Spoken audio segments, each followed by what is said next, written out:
like usual. So I apologize. I'm going to try and hop on to the questions that have already been asked. I apologize. What a pain in the butt. I apologize. I'm just going to wait for some people to get on here. Again, I tried desperately to get this thing working again, and I can't live stream from my computer anymore or from... so we're just going to hang out here.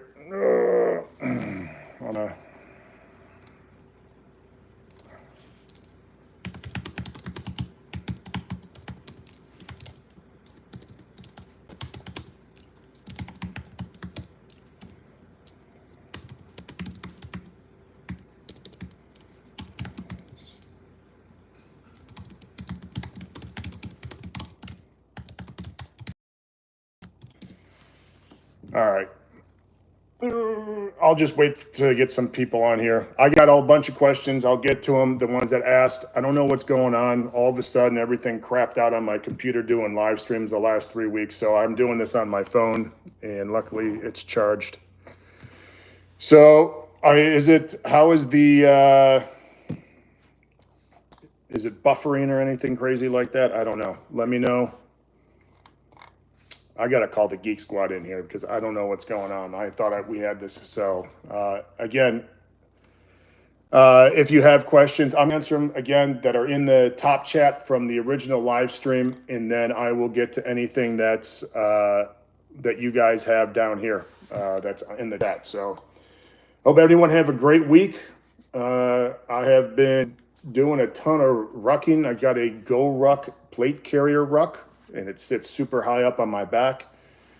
I've been doing about 6 miles a day, maybe, and it's been awesome. I had an absolute blast. It's very easy on my back. So I don't know why that is different than the plate carrier. But hey, what can I do? All right. So anyway, it's just been 20 pounds, again, about 6 miles at least a day. I climbed some stairs in there. So, all right, here we go. I'm going to answer some questions here so we can get moving. Again, I apologize. I'm going to have to get someone in here to figure out what is going on with the live stream. So, Zach Wagner asks, rather than hit the deload week using the building a bigger yoke workout, can I walrus train on those weeks? Yes, you could be one on the deload week as long as you're accomplishing the goal. Yes, you can definitely do that, Zach. So, hopefully you got that. Maybe you can re-listen to this. So I apologize. Andrew Ross says, hey, Jim, trying to simplify my training with daily weight vest walks, and I'm thinking 3 main lifts, the squat, press, and power clean, 1 lift per day with assistance. How would you program the power cleans? I would do all my programming at the top set. I don't know what training max you'd probably use, probably 80 to 85%, somewhere in there. And then at the top set of the week, I would do anywhere from 10 to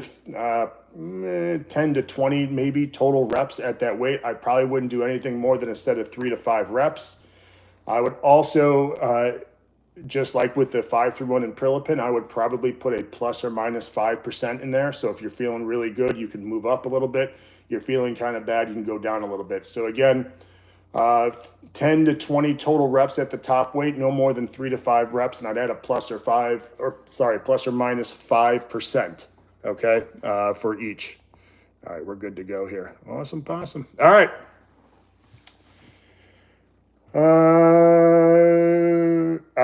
Josh Hayes says, I just want to say thanks for the recommending acid bath last week. They rock. There's another great band you should check out, and I didn't even know they existed from around that area. I think they're called Slaves of Freedom. Check it out. Josh says, what's your thoughts on barbell RDL versus using dumbbells for RDL? Personally, I think the barbell Romanian deadlift is much easier to do. I'm sure dumbbells have their place. I think dumbbells are great, especially if you're doing a lot of supersetting like we did in the Cryptea workout, because it's easy to move the weights to where you need to be. But yeah, I just think the barbell RDL is just easier to do. And that's probably because you can slide it down your thighs and it feels more like a real deadlift. With the dumbbells, it always feels kind of different. But at the end of the day, you're doing an RDL, probably not a huge deal between dumbbells and barbells. So I would use whatever you want to do. It doesn't mean you have to just stick with one. So, all right, here we go. Mr. Power Wagon says, last week somebody asked about a decent rucking shoe to try if you have plantar fasciitis. Okay, here we go. I've had good luck with the Danner 2650 hiking shoe. So if you have plantar fasciitis and plan to do a lot of miles with a ruck, the shoe is called Danner, D-A-N-N-E-R, 2650 hiking shoe. I appreciate that, Power Wagon. Thank you. My mom's got plantar fasciitis. Boy, she has a tough time. Os says, hey, Jim, cycle 5 of Boring But Big. I thought I heard you mention weight for the 5 sets of 10 should be at least the weight of the first 5-3-1 set. Is that correct? That's where you should start. However, if it's too heavy and you're not doing you're having trouble completing the 5 sets of 10, go ahead and bring it down. The most important thing to do on Boring But Big is to get your reps in. That's the most important thing, not the weight, but doing it correctly. So if you have to lower, not a big deal. Not every lift is going to be the same. As an example, I mean, press was always lower percentage than the bench press. The squat was out higher percentage than the deadlift. That's just how it always works itself out. So you start there and then work your way down. But again, the most important thing is getting the reps. Just get the reps. You don't go crazy with, you have to lower the weight. It does not matter. Mailman James says, hey, new PRs this week on the 1+ sets, deadlifts, 355 for 10. Not bad. Probably got a couple more good ones, but wanted to save for Boring But Big. My overhead press is 85 for 7. That is very impressive. Making progress, and it feels great. Thanks for all the help. Well, congratulations, man. Some great lifts. 355 for 10, for 7 on the press. It's no joke.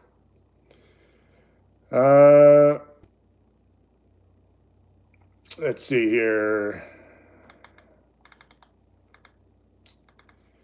Power Wagon says, you say James is out for track. What events does he run? Does he like short or long distance better?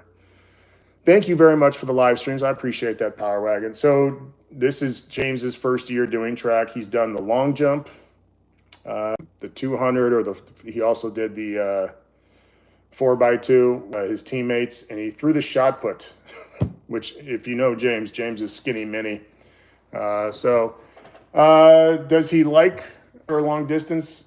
He probably likes most kids his age. He likes the shorter distance, but he still, we make him do runs all the time as a family, my wife and I, or my wife, not me, but we still always run it, doing 5Ks and stuff. And he did the OSU 4-miler, which is huge. So, yeah, it's just all this stuff for him. He, at his age, for his personality, all sports is for him to get better mentally and physically. I'm not looking to perform. He's not one of those kids that really is going crazy with performing anything. I just want the self-confidence, getting him being uncomfortable, and just, getting out of his shell, so to speak. A shy kid, but I think every kid needs to really push themselves and get uncomfortable in a lot of different areas, whether that's school or socially. I mean, you obviously don't want them in a bad situation, or I got to push the kids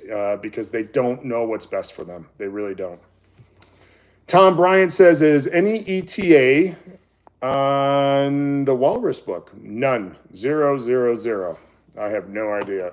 Tom, I'll be honest, most of that stuff I just kind of let happen by itself. Maybe that's the wrong attitude.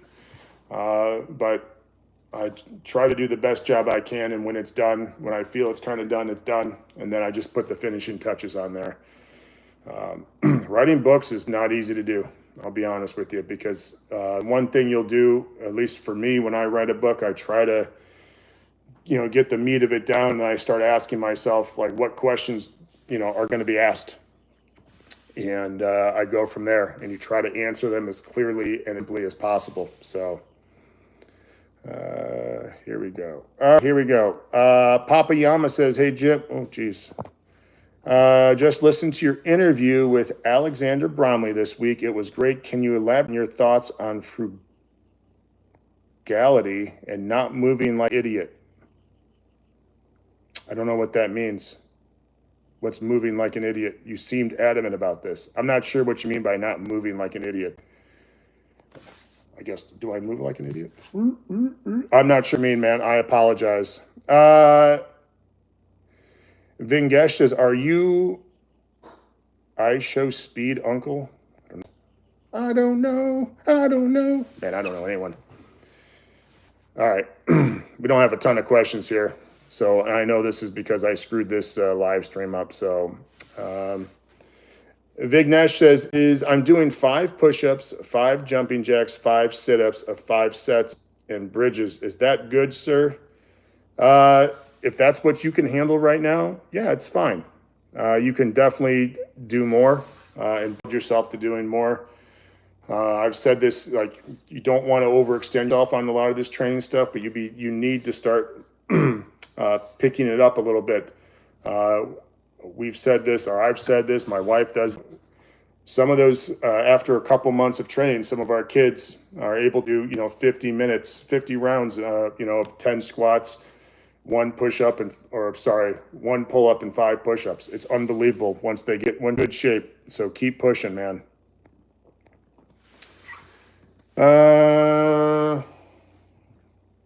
James Brown says, hey, Jim, thanks for doing these. Have you had any kids that were average to poor athletes that turned into good, great, freakish athletes? If so, what do you think led to? Generally, no. And that doesn't mean the average to poor athlete can't be very good. But a freakish good athlete, that's a genetic thing, and there's no way around that. That doesn't mean you can't be average or less than average guy and become very good or much, much better than you were. But you're not going to be a 5'9", 120 kid turn into a 6'5", 265 freak who's shredded and runs a 4.4.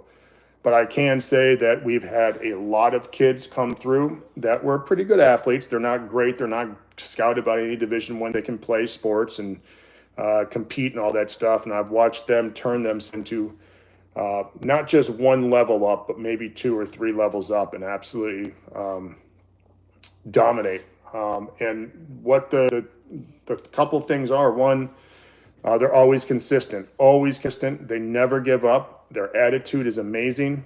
And they have faith in themselves and their coaches and stuff like that. So my favorite all-time athletes, let me move this out of the way. The first time he came in and lifted, he was, tiny little kid. And I remember he was dumbbell squatting with like the 30 or 35. He fell over. I couldn't even, I was like, what the hell? How do you fall over dumbbell squatting? Fast forward 4 years, he's an all-conference football player, absolutely shredded and yoked out like you've never seen. Now, he worked his ass off. He always outside the weight room. I remember we'd live on all these country. I remember I was driving down to go wherever I was going, I don't know. And I saw him on the side of a country road. He had his plate carrier on. He's just running in the summer. And this was before the season started, just doing extra work, just being a dude.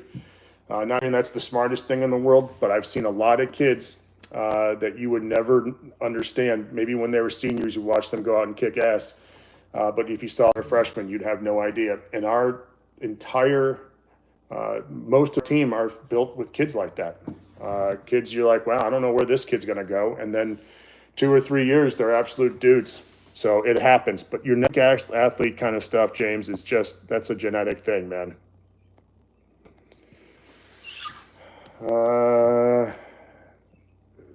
Vigment says, you got a regiment for no equipment exercise. I have the walrus training.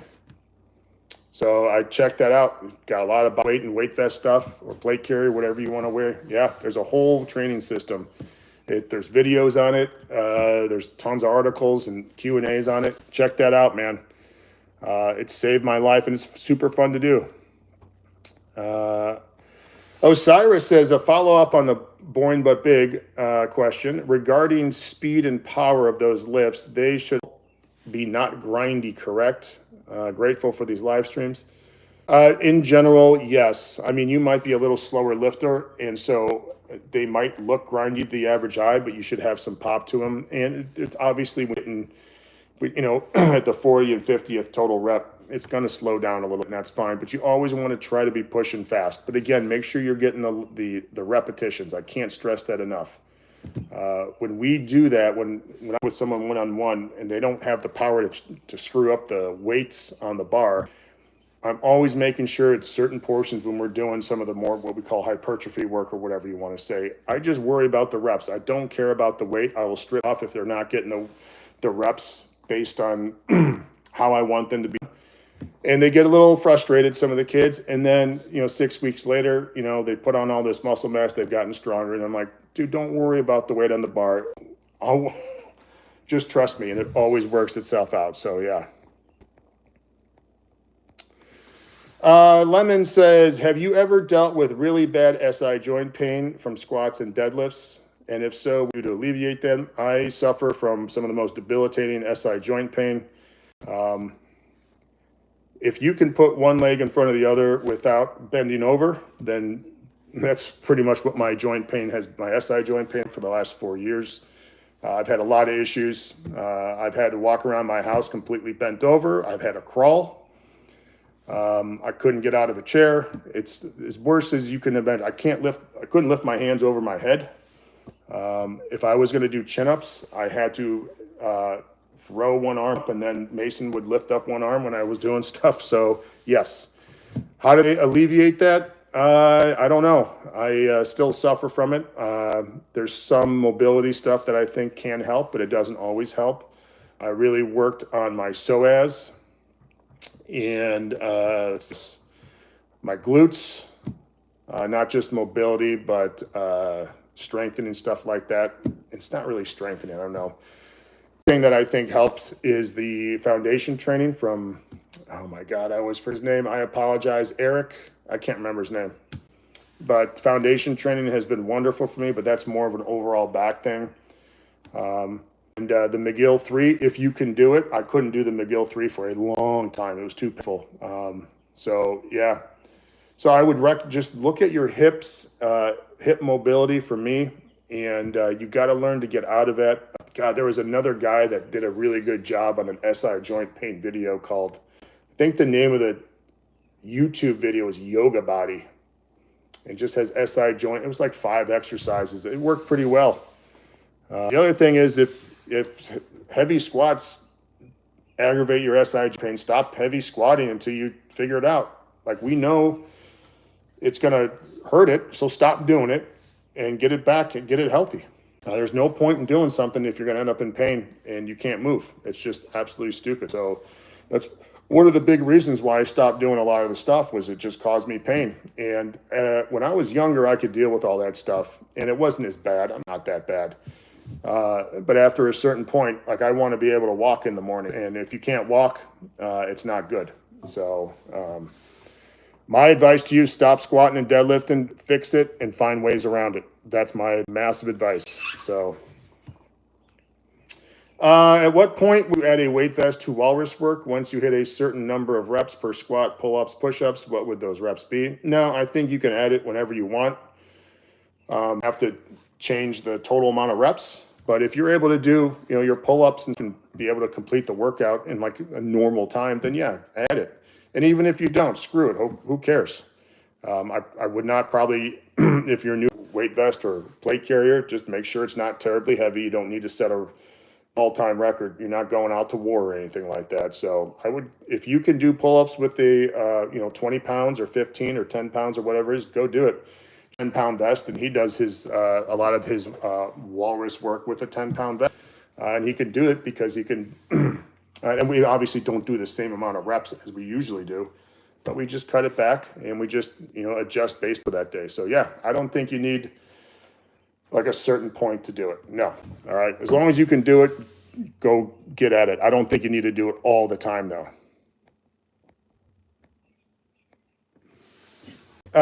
Stuart Thompson says, I heard Louis Simmons say that max effort is the method of strength training. Do you agree? I don't know who, like, for who? For the people I work with, no. I do max effort strength training. They don't have the inter and intramuscular coordination. They have no muscle mass. For my point of view, the way that we train the kids is exactly what I think is the best way for strength training, and that is long, solid, fast barbell reps. So that's the bar, the squat, and the bench press. And we do a lot of repeated or repetition methods with the assistance work. So that's how we get strong. Kids don't have any muscle mass to it. I see a lot of people trying to, and I always say this, you can't carlo. All right, you got to have some muscle mass on there.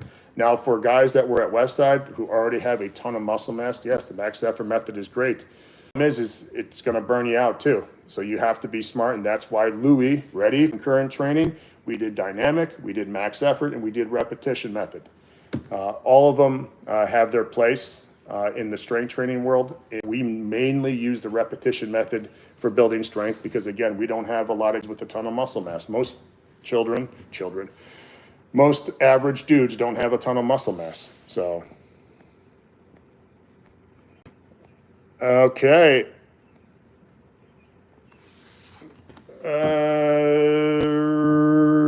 I feel like squats, this is Mailman James, are lagging and sometimes feel heavy. Should I adjust the volume with Born But Big and just be patient? Any other recommendation? No. Drop your training max to 80%. Keep the same training max for 1, 2, 3, I'd say 4 cycles. Keep the same training max for 4. Bond the shit out of your bar speed. Make sure every rep is crisp and clean. I would do no more than 5 sets of 5 at FSL. Again, make sure every rep is clean and train your your abs and low back. Do that every twice a week at least.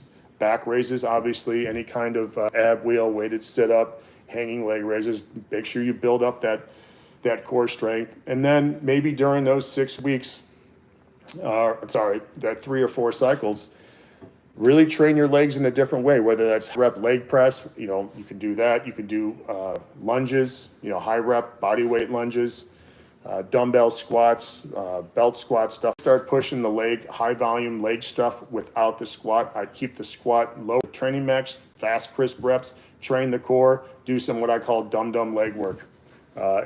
If it's heavy, the training max is probably not, I'll tell you that right now. I am telling you guys, we train much lighter than people think, and our kids always get stronger all the time, and they feel good. It is a huge thing.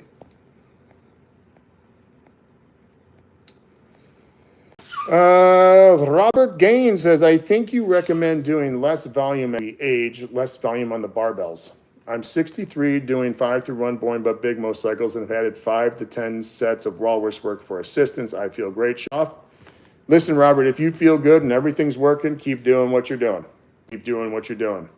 Once you have to understand, when you're training different populations, or let's say younger kids or older people, there's going to be a variety of people within there. For example, I can train a 50-year-old person who's never done anything in their life, or I can train a 50-year-old person that played sports and then did some club sports all the 45, and they are banged up and they hurt. Or you have a 40-year-old guy maintained in fairly good shape but maybe wants to get a little stronger. You have a lot of different populations or different levels in these same populations. So if you feel good, Robert, and 63, man, that's awesome. Keep on doing what you're doing, all right? Understand that when your body's telling you something, make sure you are listening to it, all right? I can't stress that enough. I see too many people trying to pretend that they're 18 when they're 50. And listen, you still should train hard, but sometimes you're going to have to pivot and change stuff, man. All right? Stop trying to, and you wonder why, like, I tore my Achilles. Yeah, that's what happens. That's how it goes. All right, Ivan says, hello, Mr. Wendler. Greetings from Croatia. It's a pleasure to watch you live for a change. As soon as this live is over, I'm over at the gym. It's deadlift day. Awesome, man. Make sure you bring your chalk. You know what? One of these days, I'm going to have to bring in some ammonia to the high school. See how the kids, do. It's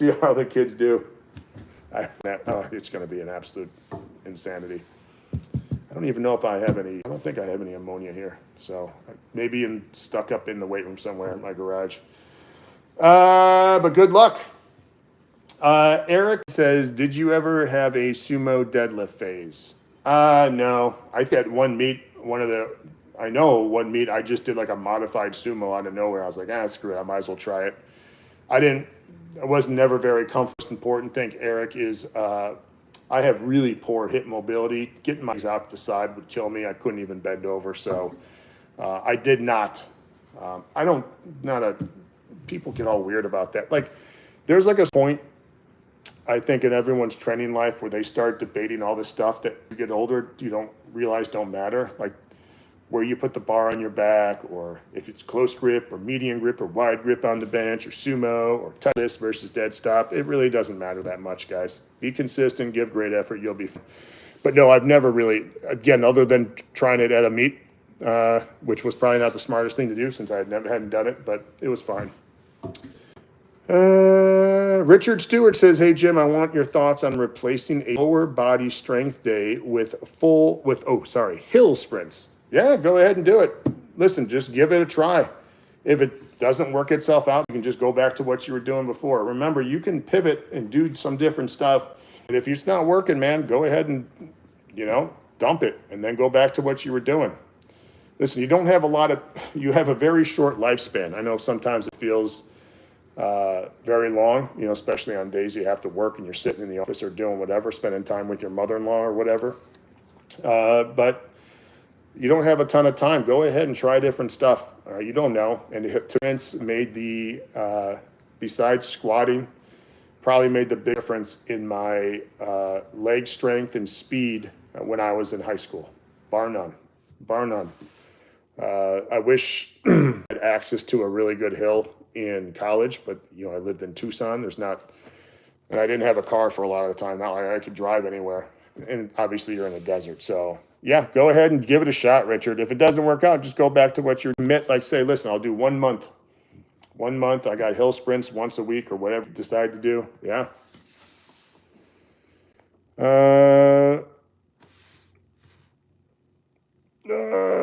Mailman James, a little stretching of the hamstrings and the Lee bench crunches have helped with open up my psoas. This has also helped with low back tightness and discomfort. There you go. Harry Thotter says heavy lifting has made you blind. Unlucky. You're a fucking turd. Hope you eat your own shit. Are Smith machine squats good as leg assistance? My gym lacks leg machines other than leg. Okay, so I'm just doing those. Okay, so you're asking, Ivan, for an assistance exercise, Smith machine squats are good as assistance. Yeah, why not? I've never used a Smith machine for squatting, so I don't know how it feels. I'm sure you'll have to figure that out. I'm sure it's going to be a little odd, even which way to face, because I know the cam runs on a little bit of an angle, so you're going to have to figure that stuff out. But yeah, just make sure that you have a good way of getting out, because if you get stuck in that thing and you can't roll that bar, you are screwed. So make sure you're smart about that. I would go ahead and use it, man. Obviously, you don't need to be doing that for your main lifts or anything like that. But yeah, go ahead and smoke your thighs, man. Smoke your legs. I would totally try it now. I'm trying to think. I don't even have ever seen anyone squat in I guess I'm sure I have. Maybe like on a video, but I've never seen it in person. So yeah.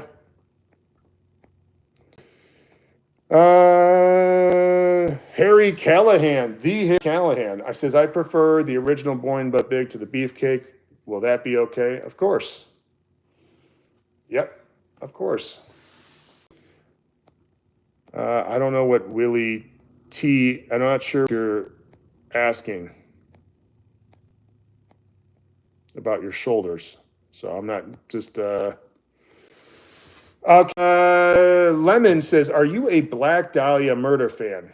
So when I first saw this, I thought you meant James Ellroy in the famous book. I am not a huge Black Dahlia murder fan, and not that I don't, they're great musicians, and I'm sure they work very hard. It's just not, they sound kind of like Carcass to me. I was never a big fan of Carcass. And any new metal bands you've been listening to? Not really. I talked to my buddy Joey yesterday, and we were he made mention, and it's funny because I've been doing this. I've been just kind of catching up on stuff that I kind of missed.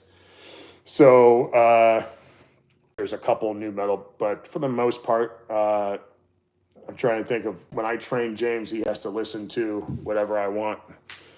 So I guess lately it's been Neurosis as usual.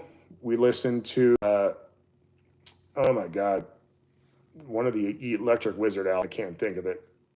It's the one that Mark Greenberg played on and they got all mad about. I can't remember what that name is. Time to Die. We've been listening to that. We've been listening to Lord Mantis, Gorgoroth, Friendship Collective. I'm trying to think. I'm sure I'm missing a ton there. So yeah, but yeah, I haven't been. I'm not very much into any new metal bands. Not that there's a lot of great bands out there. It's just there's so much out there, and the other thing is they put on De Mysterious Dom Satanis. I'm like, this is untouchable. Same with Rain and Blood. It's untouchable to me. Like there hasn't been. I mean, you can't beat that. Christopher Oliver says thought squat and deadlift on the same day. I know a lot of the older guys did this, and what it did was cut down on having two big stressors on different days, and it just put them all on one day. So you from it. I don't think there's anything wrong with that. I think you're going to have to realize whatever lift is going to be second is probably going to suffer a little bit. So you have to take that into account. It may not always suffer, but if most people will squat for lift next, your deadlift might suffer a little bit, and that's fine. But you have to be okay with that. Yeah, I would rather do personally just the way I do things and the way I think. I'd rather have just one main thing a day. Taught that at a very early age. No more than two. And for me, when I was really strong, trying to squat and deadlift on the same day was very difficult. Maybe when I was younger, or if I wasn't as strong, I think I would have been fine. But still, I like doing one main thing. I like to have one big focus per training day. That's just me. That's how I coach kids. We never do two lifts in the same day. So, for example, for whatever reason, we can't lift on Monday and we have to lift on Wednesday and Friday. We just do squats that week. We'll just bench on Wednesday and trap bar on Friday. So,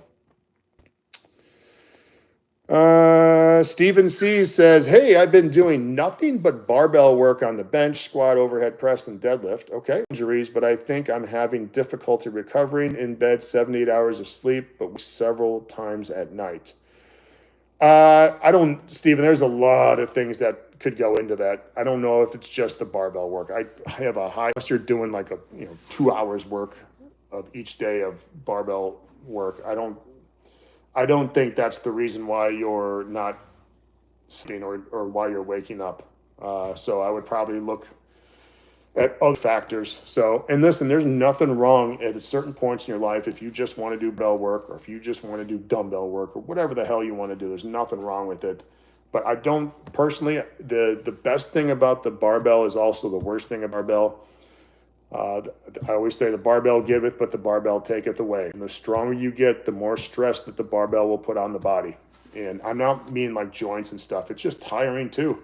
When you've been pushing fast and strong, heavy, fast, strong, heavy, that will wear you out a little bit more than you think. That's why even when I'm training younger kids, we still keep the barbell volume very low, comparatively speaking. And that's for more reason than just that, because obviously we got to run, jump, skill work. We have to do a lot of stuff. We have to be smart. I can't let the kids get outside.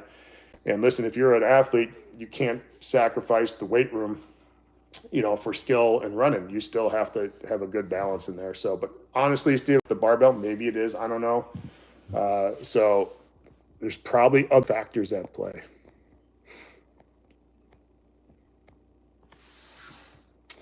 Tino says, I use 5 through 1. I know you got away from that over the years.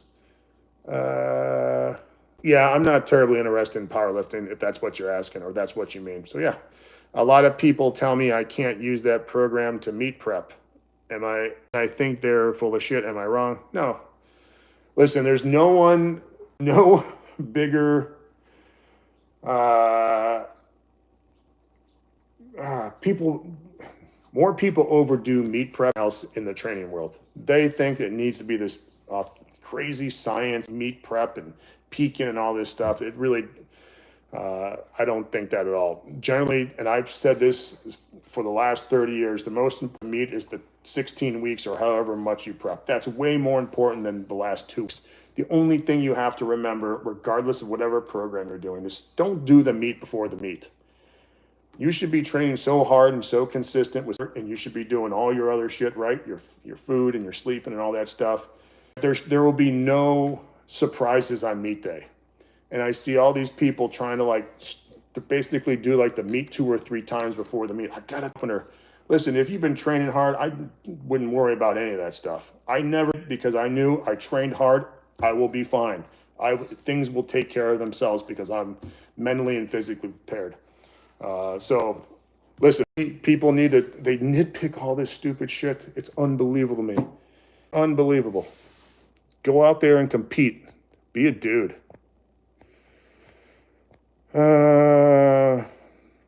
Okay. Wang says, are landmine exercises good as assistance?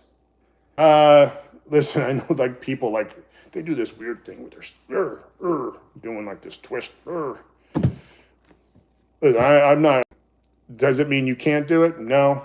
I'm sure it's fine for a lot of people. It's probably a good variation, and maybe you want to do something fun.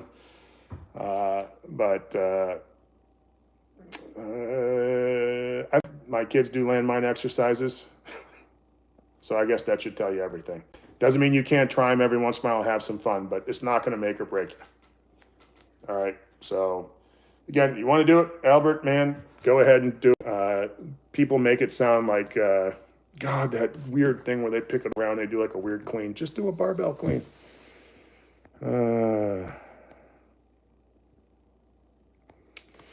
Willie T says, pain, I never took a deload. I started feeling pain in my shoulders, tried to lift it, but it became unbearable, and I had to take a deload and also a week off. Yep, that's why you deload. You deload before you need the deload. Amen. Yeet Yeet says, I'm having a lot of trouble sleeping on lifting days. I go every other day. Oh, okay, you lift every other day. I wasn't, maybe you're the other day. Okay. How serious of a problem is this for gains? It's going to come up to you a little bit. But listen, man, I have never slept well, and I accomplished all my goals. You should try to sleep well. I think sleep is the greatest things you can do. But somehow I got around all that. I think you have to just be better, stronger, and be smarter with your training and know what you're doing. But yeah, it's good, but there's always ways around stuff. So I would try to, like sleeping, I feel really good when I sleep. I probably haven't slept in the night in, I don't know, maybe 30 years. So I don't know. Try and improve it, man. Try and improve it, but I would not complain and use that as an excuse. Figure out a way around it. Selena Marquez says, is it morning or afternoon where you, I guess where you're at? It is currently 10:45 a.m. Anti-meridian. Okay, Robert Gaines. Remember, he's 63. He's training like an absolute man, doing between boring but big and walrus work. And he says, thanks for the information. I've done 5-3-1 for years. No injuries. Strong for an old man. Adding walrus has been a game changer for me. Thanks for these live streams. That's all, Robert. Hats off to you, dude. That is awesome. You're an inspiration to a lot of us here. So keep on trucking, buddy. Hyacinth says, good morning, gentlemen. If I might ask, is there any credence replacing the big 3 with a few of the kettlebell movements to build strength and GPP for a few cycles? I think it's fine for assistance work, or if your body needs some kind of break. If you think kettlebell swings are going to make you deadlift 800 pounds or whatever, it's probably not going to help you. So listen, how do I put this? Fine if you got to take a break and just do something. If that's what you want to do, that's fine. But you know, as much as we do dumbbell squats, same thing as putting a bar on your back. It's just not is. It's just it's just not the same thing. And again, doesn't mean you can't do it. Can't do it for a little bit, but I would be very wary of doing that. There you go. And again, it's great for assistance work. Great for assistance work.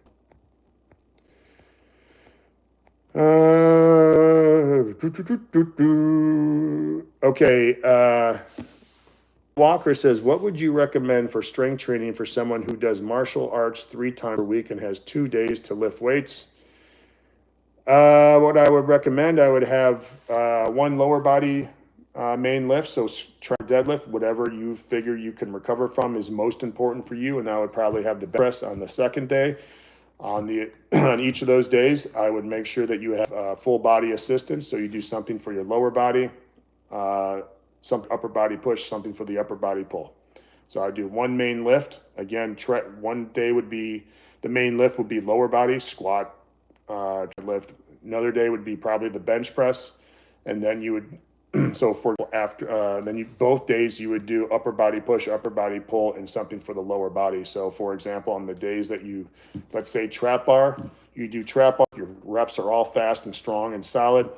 And then you do overhead press as your assistance, dumbbell rows, and let's say ab wheel. Because that lower body assistance also includes your abs. And then on the days you bench, you would bench press work, getting all beefcake. You would do dips and then pull-ups and then dumbbell squats for your assistance work. That's what I would probably recommend. Tarun Jadhav says, can 100 adult men take down 1 silverback gorilla? I don't know. Probably not. I don't think I understand how strong gorillas are. And what do you mean by adult men? Are these all like savage killers, or are they just regular dudes? Regular dudes, that thing is popping people all over the place. So probably not. Mailman James says, I want to add 1 joker set to get a feel for a heavier 1 rep near max set. What percentage of max would you recommend? I wouldn't. Base it all on bar speed. So you finish your final set. How did you feel? You would never go on percentages. You go on bar speed. Always. Everything. Just make sure you don't fail. So make decisions. And it can be taught. I've taught some of our older kids how to understand how to lift. We do it on Fridays. Not all the time, but I let the kids work. They're always on a timer, obviously. And if they don't understand what they're doing, they run it by me. But these kids have done a great job the last, I don't know, I guess we've been doing it for a couple months now. We let them work up, and they always do good stuff. We obviously don't, but the kids are making solid decisions based on how they feel, and that's how it's done. We just never miss. I guess they never miss because they're not doing 1 rep maxes, but that's my thing, is just learn how to push fast and strong. So you do that on your first sets, and you do it on your joker set too. So, but I wouldn't use a percentage, and I wouldn't plan it all the time. If you don't feel good, man, just don't do it. If you feel good one day and you're not supposed to, and it's still part of your overall game plan, go ahead and jump on it, man. But you got to be smart, and you got to be honest with yourself too. What do we got here? Lemon says, I've been using a revised version of Prilipin's chart. Under 70% for 32 total reps, 20, 80, 90. Are these good for a power building routine? Well, you have total reps on there. You don't have reps. That's going to change quite a bit too. So listen, if it works for you, I'd have to see kind of what you're doing. I'd have to see what your training max is. I have to speed, stuff like that. So I don't know. I assume these are not based on actual maxes. I assume that 70 to 79% and stuff like that is based on the training maxes. I don't know though. But yeah, if it seems to you, again, we do our things a little differently with the kids I work with. Our bar we want good crisp reps. We're not killing the kids on the barbell stuff, and we're just bombing the shit out of assistance. Everyone's getting yoked out. We seem to have the best luck. Not for everyone. All right. I totally get that. There's other ways to do stuff. In our program, we've got large groups of kids at once. Stronger ones need longer rest times and can therefore do less sizes, but weaker kids need less rest. How would you structure with a timer? I don't know. We don't have that issue. Everyone's on the same timer in my group. So that's just help out. And we only use a timer for our main lifts. So squat, the bench press, and the trap bar. Our assistance work is done in a 10 to 15 minute pod, and you work as hard as you can, do as many sets. So I don't know how you would do that. I am not sure. I would probably, if I were you, put them all on the same timer and let the weaker kids do more reps on those sets. I've done that before. Maybe the older kids might do 3 to 5 reps on a set. The younger kids will do 10. They need some muscle on them anyway. Jesse says, hey, Jim, do you use walrus training with your football team? Thanks, lives. We do some stuff, but most of our stuff is, we always doing ups and dips and stuff like that. Obviously, we do a boatload of pull-ups and chin-ups. We do those every single day. Occasionally, we'll do some kind of circuit and stuff, and we'll do like a deck of cards. If it's snowing out, like you can't get on the field, it's like 10 pounds of snow on the field. But generally, we just use a very basic training with dumbbells, barbells, and stuff. But I wouldn't say we use technically like what I would call walrus training, but we do a lot of weight stuff too. Mailman James says, also, I use a 531 app on phone to track. Do you have any affiliation with any of these? No. Technically, they're all in violation of the copyright. I have all the copyright for written stuff and for digital stuff. I just don't. Most of these guys are turds anyway. I don't want to deal with them. I've had some serious issues with that, and it's just not worth my time. So, no, I don't. I don't have any affiliation with that. All right. Alan says, hey, thanks a lot for the great information. Not affected. Stay strong. The best coach. Well, it's funny. The older I get with some of this stuff, I get humbled all the time. And I get humbled by 15, 16, 17 kids. And they ask me questions, or a problem presents itself. And the older I get, the more humbled I am, the less cocky I get. However, I do feel the older I get, like I feel confident enough that I have something to offer. So thank you. I'm super excited to do. I love doing these things. I wish my computer would work. I'll be honest, because it's a pain in the ass. But I'm very lucky that the football team will have me, and I'm super happy. And I talked to my old man the other day. I'm like, I do not take this time for granted. We have something really, really special here at London. With the coaches that have stayed on, and we have built something that I think is really cool. And I understand it's not forever. So, all right. Mailman James says, I'll have to buy your 3 books then. Your website leads to best option. Oh, I see what you're saying about that. I'm not sure what you mean by best option. But, yeah, if you want to buy from Amazon, Amazon's been good to us. I don't know who has dealt with Amazon. There's a lot of red tape and baloney you got to deal with sometimes, especially, oh my God, just sometimes being in business. I'm sure some of you guys are small business owners. You are constantly putting out fires. It is beyond stress times. So I couldn't imagine what it's like to have employees. We have people that work remotely and do stuff for us. But, we don't have anyone in-house, so to speak, that works other than my wife and I. And I couldn't imagine how tough. It was crazy. I remember when I first started at Elite FTS, I was the first full-time employee there. And now, every once in a while, I'll go over to Elite FTS and I'll bullshit with Dave. And I can't believe how massive it's gotten. And just the original Elite FTS office is right across the street from where James gets his haircut. And I always look over there, and I remember those days. We didn't have any air conditioning in there. And that's when Dave and I were like 5,000 pounds, just sweaty as beasts. And in the summertime, it was hot in there. Oh, my God, was it hot in there. Oh, I remember me and Dave packaging stuff up with our shirts off. The UPS guy would come in, the great guy, Tim. And if you had you had to carry the boxes away from you because your stomach and your chest was all gross. All right, what do we got here? Tower says, good morning, Jim. Well, good morning. I enjoyed your time on the latest Bromley video. Thank you. You're very welcome. It was nice to be on there. I like doing these like kind of digital stuff. All right, or whatever, YouTube, social media. I don't know what the hell it's called. And James says, where'd you get the biggest cut of the money? I don't even know. I'll tell you the truth. Just Amazon's probably the easiest. I buy shit on Amazon all the time. I don't think they do a pretty good job. And plus, you get it delivered right to you. It's unbelievable how what Amazon just changed the game. All right, Brandon says, hey, I appreciate your contribution to the strength community. I'm running Born But Big right now. Well, I appreciate that, Brandon. It is,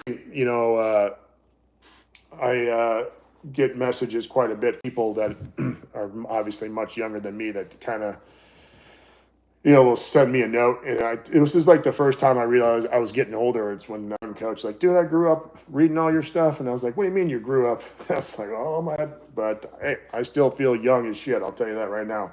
My body doesn't always feel like that, but mentally I'm still a kid. I'm still zest and vigor, I guess is the best way to say it. So thank you. We don't have any more questions, so I'll hang out for a little bit and we'll see what we got going on here. I already did my ruck walk this morning. I was up at 2 this morning. You talk about not sleeping well. I slept from, 10 to 2, and then I was up. And I already did my weight vest walk or ruck walk this morning. I got to get my pull-ups in.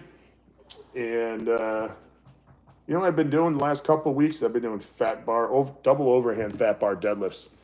Just working out. It's been fun. So I think I strained something. I don't know. Whatever. Fat bar deadlifts, and I don't know why you would do a fat bar deadlift with mixed grip. It doesn't make any sense to me, but whatever. They are humbling on your grip because, man, you lift, 100 pounds, 200, 300, 400, and all of a sudden, once you get to a certain point, that grip just completely gives out. So, all right, we'll see what we got here. I'll hang out for another minute or so. It's almost time. Anyway,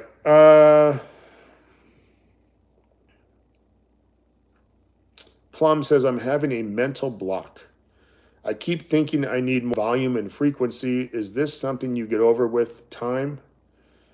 I don't know what you mean you have a mental block. That you think more or volume or frequency? Listen, I'm going to give you a little, we talk about this all the time with the football team, not just with the lifting, but with everything else. Quality is 1,000 times more important than quantity. Doesn't mean that volume is not. Make sure you're getting good shit in, getting good reps in.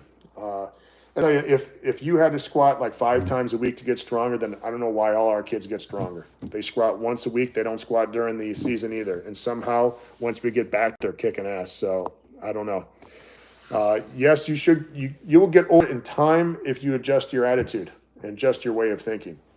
Quality over quantity. Quality over quantity. It's the most important thing.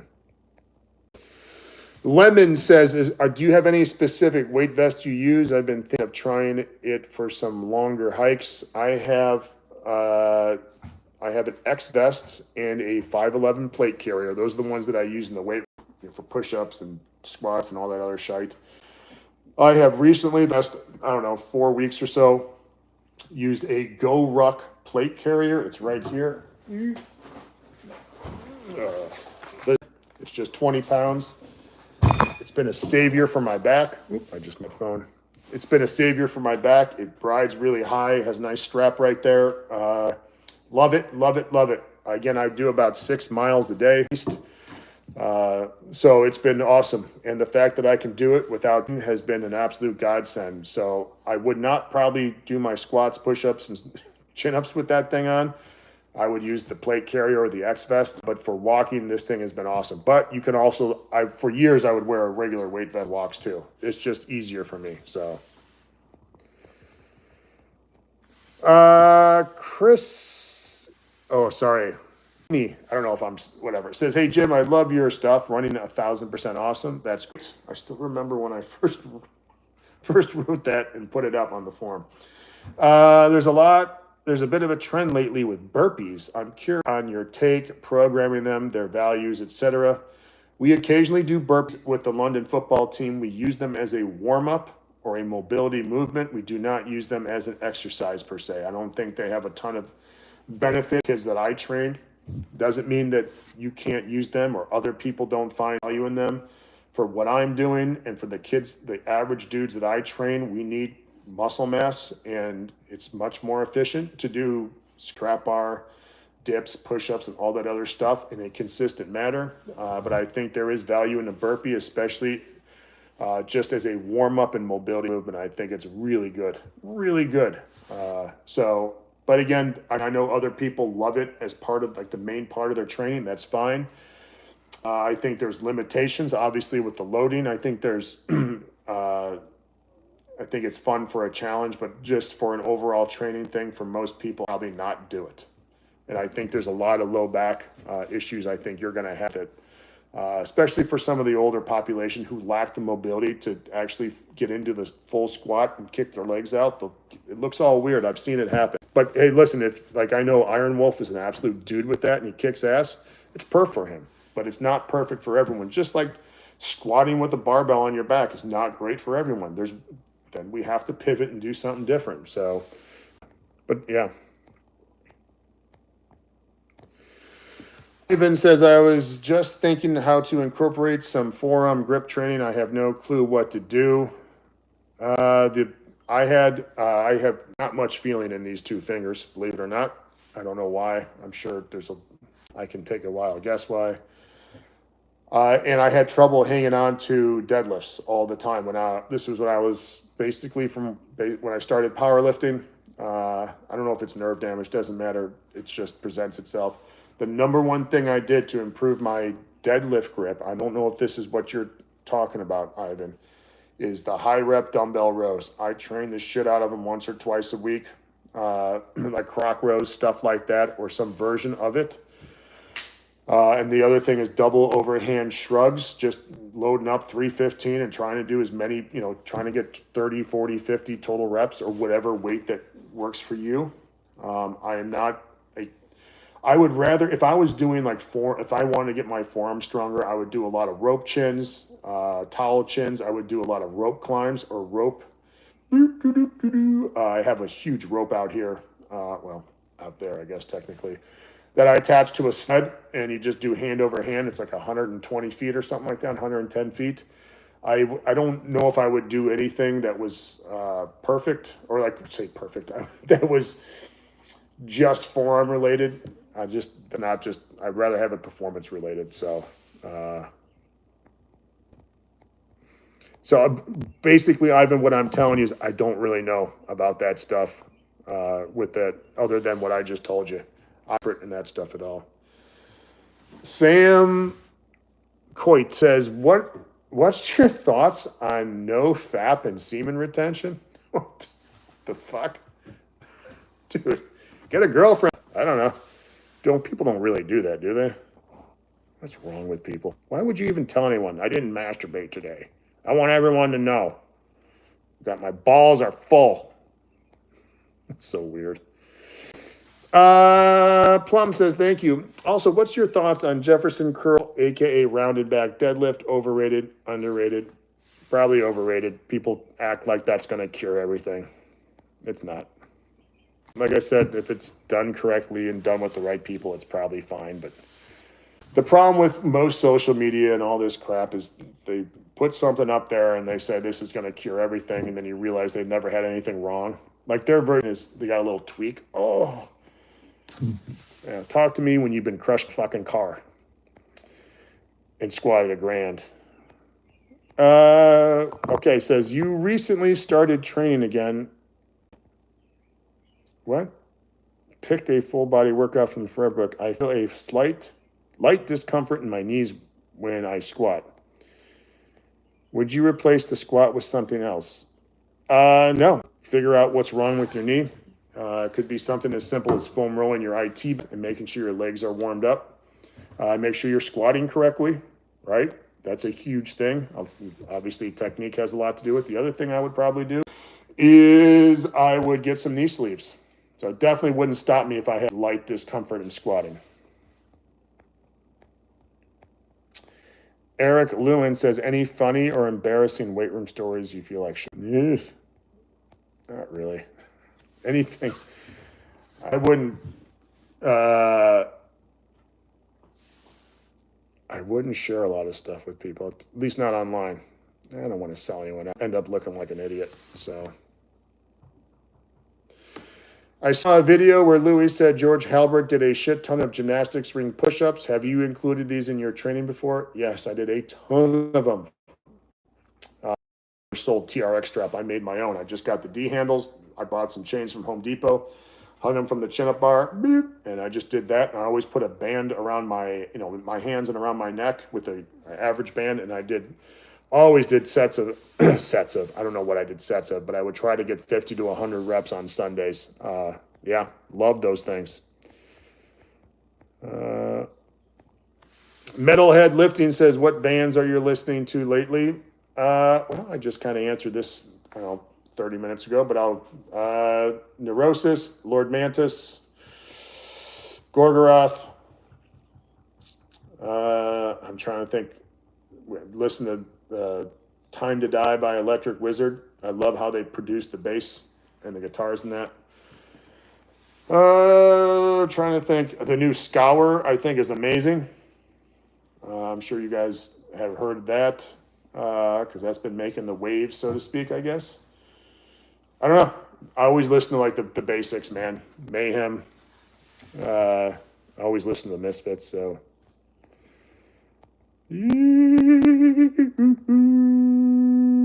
All right. Bob Smith says, what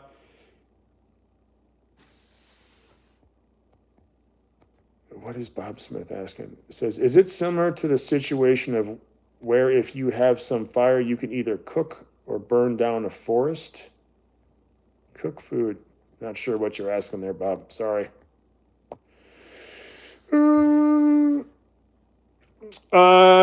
Jeffrey Shett says, thanks for the response. You're very welcome. Willie T says, if you just became a personal trainer, what books would you read to build the base for strength training? I would probably read Starting Strength. I would probably read some kind of bodybuilder like Arnold's Encyclopedia. I think that's awesome. I'm trying to think. Obviously, 5-3-1. Yeah, the most important thing really is you got to go out and train. You got to train yourself and start training hard and doing different things. Doing a variety of different means of training and just see how your body reacts, see what it feels like. Nothing will ever take the place of experience. All right. You guys can imagine what it's like to stand, in front of 100,000 people and play in the Super Bowl, but you have to actually be there to really understand it. And that's the same thing. So, Bob says, I was comparing to the development of AI. I'm not sure exactly what you're asking. I don't know enough about AI. I know everyone gets their panties. Listen, at the end of the day, humans are still gonna need interaction. There's no way around it. There's no way around that, guys. Any recommendation for what program in 5-3-1 Forever would be best for hockey? We're a hockey team of military veterans. It's not hugely competitive, but need to keep in shape. I do not know. I'm gonna preface to say, I don't know. I would have to kind of hang around you guys. I don't know what you guys can handle and what you guys could train. But if you guys, I assume your guys are probably in your 30s and 40s and stuff like that, maybe older than that. If I was the first thing I would do is I would do a 5-3-1 DeFranco style training. I would have you guys bench on Mondays and do another press or something similar on Fridays. And then I would have you guys probably trap bar or box squat on Wednesdays. That's what I would do. I would do full body assistance. I would let your bodies get used to that kind of training volume and then go from there. Again, Monday bench, full body assistance, 2 to 4 assistance lifts. You guys will be out in 40 minutes. Wednesday, I would probably box squat you because you guys are athletes and older. Keep your body feeling good. Or the trap bar, and then again, full body assistance. On Friday, I would either overhead press, or a lot of the guys who are not that strong would probably bench press again. And then we would go, again, full body assistance. That's what I would recommend. I wouldn't kill you guys on the barbell stuff. I'd make sure everyone's reps were good and strong. We'd learn how to train hard. I'd teach you guys how to do even all the assistance lifts properly. I wouldn't just be doing anything. I would aim for most of the guys to be able to do at least 10 to 20 pull-ups. That would be a big goal as us in the team, and make sure that we're able to perform, especially the lower body lifts, with crispness and it looks like a good lift. And then I would build as much muscle as I can. I really think that's super important regardless of where you're at, man. Lemons is off to hit the overhead press. Good times. Hyacinth says, hey, your appearance on the Brownlee podcast was great to see. Anyway, do you have any thoughts on behind the neck presses? Good on you if you can do it. I couldn't even imagine what it would do to my shoulder. So, yeah, I just be careful. People have done them for a long time and they've been okay. I don't know if the juice is worth the squeeze. I'll be completely honest. Zephra Khan says, I did 100 kettlebell squats, 100 band push-ups, 100 kettlebell rows in 27 minutes or so without any weight vest. Does this count as walrus training? Yes. Yes. Yeah. You can do, yeah, that's fine. I don't know what band push-ups are. I assume you put the band behind your neck like I was talking about. You're not going to do it. I see these people put a band across like the